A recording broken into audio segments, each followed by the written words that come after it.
পশ্চিমবাংলা নিষিদ্ধ করা তো পশ্চিমবঙ্গের সরকারের প্রথম কাজ।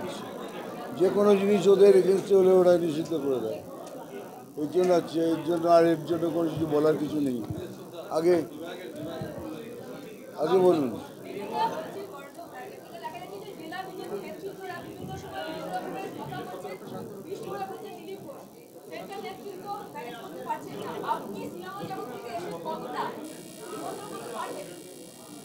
আর একবার বলবেন।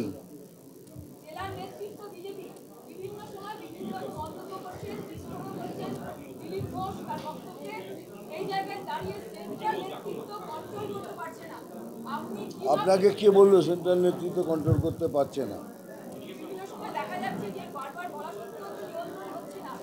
দেখুন, এগুলো হয় যে কোনো কাজ দিলে পরে 10 দিলে পরে আমরা এমনিতেই বেশি বেশি করে বলে রেখেছি 12। আমরা জানি 12 সম্ভব নয়, 9 হবে, 8 হবে।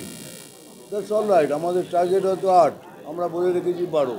বাট কেন্দ্রীয় সরকারের কথা শুনবে না, কেন্দ্রীয় নেতৃত্ব কথা শুনবে না, এমন কেউ কাজ করেছে বলে তো মনে হয় না।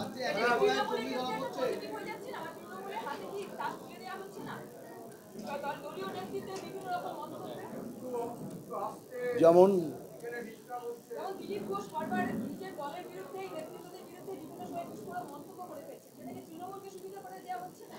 অনেক পুরনো কথা বলছেন, এখন কখন করে বলেছেন দিলীপ দা? আর দিলীপ দা বলেন, এটা আমাদের গর্বের ব্যাপার। বলুন, আমাদের এই রাজ্য থেকে জঙ্গি ধরা পড়ছে, প্রত্যেক দিন ধরা পড়ছে, এটা আমাদের জন্য গর্বের ব্যাপার।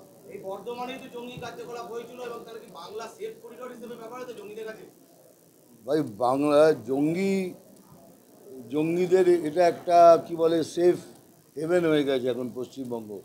যেখান থেকেই দেখুন, ওইখানকার বর্ডার, কাশ্মীরের বর্ডার বন্ধ হয়ে গেছে, তোরা পাকিস্তান হয়ে বাংলাদেশ হয়ে এখানে ঢুকে পড়ছে। মানে এটা একটা আমাদের জন্য বিরাট গর্বের ব্যাপার যে পশ্চিমবঙ্গে এসব জঙ্গি ধরা পড়ছে, জঙ্গিরা তৈরি হচ্ছে, বিরাট ব্যাপার আমাদের জন্য। রাজ্যে যখন একের পর এক জঙ্গি ধরা পড়ছে এবং তখন আধার কার্ড হারিয়ে পাসপোর্টও তৈরি করা হচ্ছে, তখন ফিরাদ হাকিম যেটা অভিযোগ করছেন যে অনুপ্রবেশ করতে কেন্দ্রীয় স্বরাষ্ট্রমন্ত্রী তিনি ব্যস্ত এবং স্বরাষ্ট্রমন্ত্রক ব্যস্ত। সরাসরি তিনি কেন্দ্রীয় স্বরাষ্ট্রমন্ত্রকের দিকে সমস্ত রাজনীতিবিদরা এরকমই কথা বলে, নিজের ঘাড়ে নেবেন কেন? বলে দেবেন এটা এদের কর্তব্য, এদের কর্তব্য। এই প্রিন্টিংটা হচ্ছে কোত্থেকে, আধার কার্ড হচ্ছে তৈরি হচ্ছে কোত্থেকে? নিশ্চয়ই এখানে কোথাও মেশিন আছে, সামথিং সামওয়্যার। কিন্তু এটা রাজনীতিবিদদের এটাই এরমভাবেই মন্তব্য করে। আজকে তো দিল্লির পুলিশের যে ক্রাইম রাহুল গান্ধীকে বিজেপি সাংসদ তাদেরকে হামলা হয়েছে, তার জন্য জিজ্ঞাসাবাদ করতে চলেছে। দেখুন, এ ব্যাপারে এটা মুখপাত্রই বলতে পারবে, আমি বিজেপির মুখপাত্র নয়, ওটা বলতে পারবো।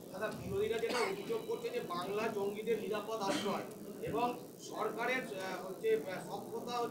সক্ষতা এবং দূষণ নীতি, তাই ওদের এখানে কাঠ রেখে দিতে সুবিধা হচ্ছে বিরোধীদের অভিযোগ। তো এটাই তো আমি বললাম, এটা আমাদের গর্বের ব্যাপার। এখানে এসে সমস্ত জঙ্গিরা তাদের ট্রেনিং পাচ্ছে, তারা তৈরি হয়ে যাচ্ছে অন্য জায়গায় এইসব সন্ত্রাস ফেলানোর জন্য। এটা আমাদের গর্বের ব্যাপার, কারণ আমাদের রাজ্যে কী বলে, আমরা গৌরব বলতে পারি আমাদের রাজ্যে জঙ্গি তৈরি হয়। 2014 সালে বর্তমানে এই ধরনের জঙ্গি কার্যকলাপ ধরা পড়ল, তারপরে কি রাজ্য কেন্দ্র কেউ কি কোনো রকম ব্যবস্থা নেয়নি? তারপরে কি আবার হচ্ছে এটা? দেখুন, রাজ্য কেন্দ্র ব্যবস্থা নিতে যায়, সব জায়গাতেই দেখবেন কেন্দ্রের কোনো কাজে রাজ্য বাধা দিচ্ছে। এটা বিশ্বকর্মা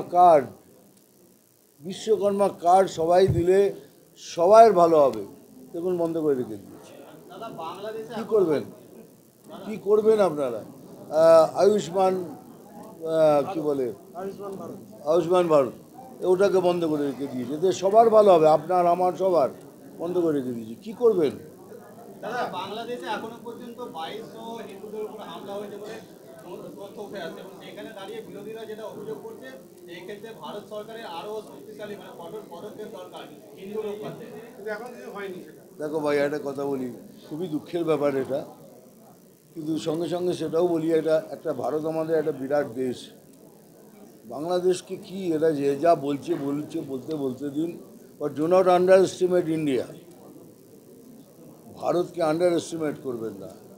আমার কথা হচ্ছে কি, যেটা হচ্ছে সেটা তো খারাপ হচ্ছে, কিন্তু যখন কোনো নেশনের ওপর কিছু করতে যায় তার অনেক কিছু বাধা আসে। ইউনাইটেড নেশন থেকে বাধা আসবে, অনেক কিছু তার জটিলতা আছে।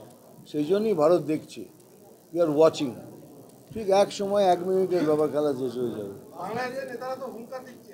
আমি কি বললাম? এই হুঙ্কার দিচ্ছে বলেই তো বললাম, do not underestimate India.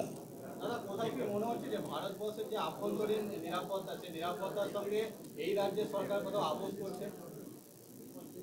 বাবা, এই রাজ্যের সরকারের সাথে কী যে বলি ভাই, বুঝতে পারি না আমি। কিন্তু এরা কিছুই করতে দেয় না, আর নিজেরাও কিছু করে না। ওরা চায় কি সবসময় বিজেপি ছোট হোক, কেন্দ্রকে ছোট করা হোক, তার জন্য মানুষ মরুক, কে করুক কী যায়, তাদের কিচ্ছু আসে যায় না।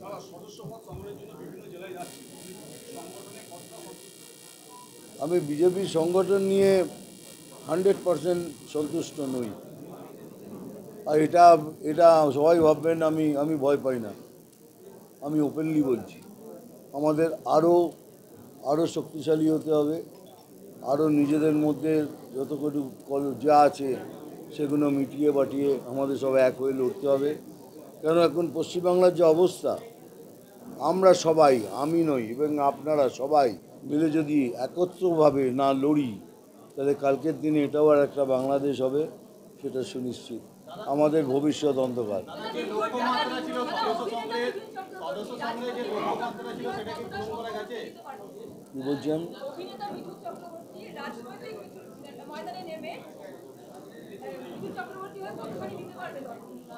আমি ভাই, সেটা তো আমি বলতে পারবো না। আমার কাজ, যেটা আমার কাজ দেওয়া হয়েছে, সেটাকে আমার সম্পূর্ণভাবে সততার সাথে পূরণ করা, সেটাই আমার কাজ। কতটা সফল হবো বলতে পারবো, সেটা এত ডিটেলসে বলতে পারবো না।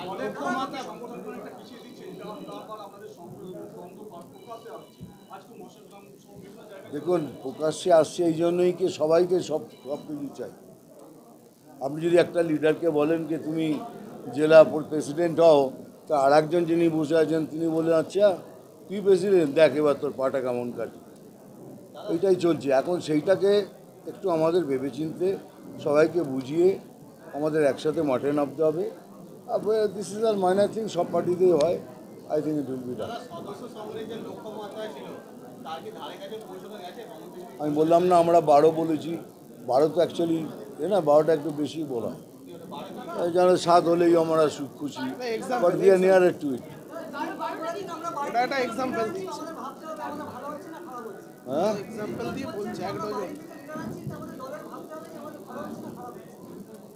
দিলীপ তো আমার থেকে বড় লিডার, উনি আমার থেকে বেশি বোঝেন। দিলীপ তো যা বলেছেন কিছু ভেবেচিন্তে বলেন, আমি তার উপরে কমেন্ট করবো। দাদা, দিলীপ দাদা আরো বলছেন যে আমার সময়, আমি যখন সভাপতি ছিলাম সেই সময় দলে কোন্দল ছিল না, গোষ্ঠীদ্বন্দ্ব ছিল না। হয়তো উনি ঠিকই বলছেন। মানে কি এখন কি গোষ্ঠীদ্বন্দ্ব বেড়েছে? বাড়েনি, তবে এইটুকু বলতে পারি যে দেখা যাচ্ছে যে সবাই কিছু না কিছু পাওয়ার জন্য পার্টিকে ভালোবাসা কম আর পাওয়ার ইচ্ছেটা বেশি দেখাচ্ছে। কিন্তু পাওয়ার ইচ্ছেটা ভুল নয়, কারণ কেউ যদি রাজনীতি করে, এতদিন ধরে রাজনীতি করে, সেও চায় আমি যদি কিছু হয়ে যাই, কিন্তু হয়ে যাবে, সব ঠিক হয়ে যাবে, কিছুটা সময়। মানসিক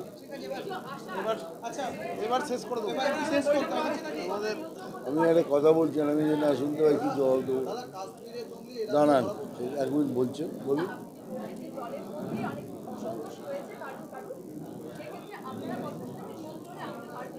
নিয়ন্ত্রণে আনার কিছু ব্যাপার নেই। এখানে কেউ মারামারি বা দাঙ্গা করছে না, একটুখানি মনক্ষুণ্ণ হয়েছে, সেটাকে একটুখানি ভালোবাসা দিয়ে সব কিছু করার চেষ্টা করা।